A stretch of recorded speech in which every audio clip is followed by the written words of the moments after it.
this is Jeannie, and I am in the stained glass studio. It is Wisdom Wednesday, and have I got some wisdom for you? This is very, very important. So, to set the scene, this is the area where we keep all our glass. This is our glass racks, all kinds of colors. It's beautiful. Sometimes we set some outside when we're getting ready to use them, right? This is a table here that we've prepared some glass, kind of taking some off and getting ready for a new project. Okay, here's the deal. So, the house was dark and it was quiet. I was asleep. And David couldn't sleep, which happens. And so he comes out into the studio by himself. And he comes out here and he decides that he wants to put a board up here on the ceiling so we can hang some stained glass pieces off of it. Okay, good idea. We've talked about it. You know, that was an awesome idea. Well, he came out here by himself and he climbed this ladder. It was straight up at the time. And he would, you know, so I was asleep. The whole house was quiet. Everybody was asleep. He was out here by himself. And he starts climbing this ladder. Now, I only heard about this. I wasn't even here to see it happen. But from what I could gather, he was starting to climb this ladder. He lost his footing up at the top. His shoe comes off, flies off of his foot.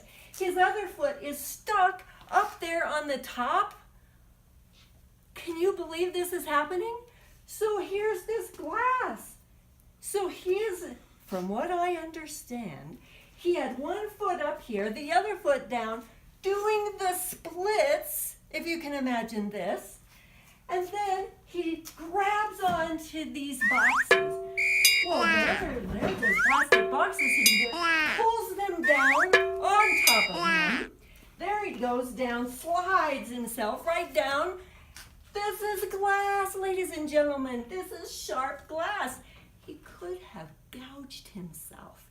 He could have been in a puddle of blood. Don't get me started. I'm going to get verklempt here. He could have been in a puddle of blood here. I was asleep. I would not know. I just come dancing in here, see my husband in a puddle of blood. Fortunately, none of that happened. Now, he did get a little scratch on the derriere. It was still about that big. I'm not kidding you. And so then here we are. So here's glass here, glass here. These were all down. He comes downstairs, wakes me up, honey. I think I need some help. Okay. Well, what's the problem? Oh, no, I'm okay, he says, but you have to clean up my mess. He tells me what happens. I'm hyperventilating, thinking, oh my gosh, I almost lost my husband to gouging glass in pools of blood. And so I come out here and there's glass all over the place. The ladder's all crazy. And I'm just, thank you, Lord, I still have a husband. So this Wednesday wisdom, please be careful in your glass studio, could you please? You know, if you're going to be climbing around up there, you know, please have somebody there with you. I should have been there holding the ladder, you know, and especially when you're here by this glass, be safe. That is my Wednesday wisdom for you. This is Jeannie in the glass studio. See you next time.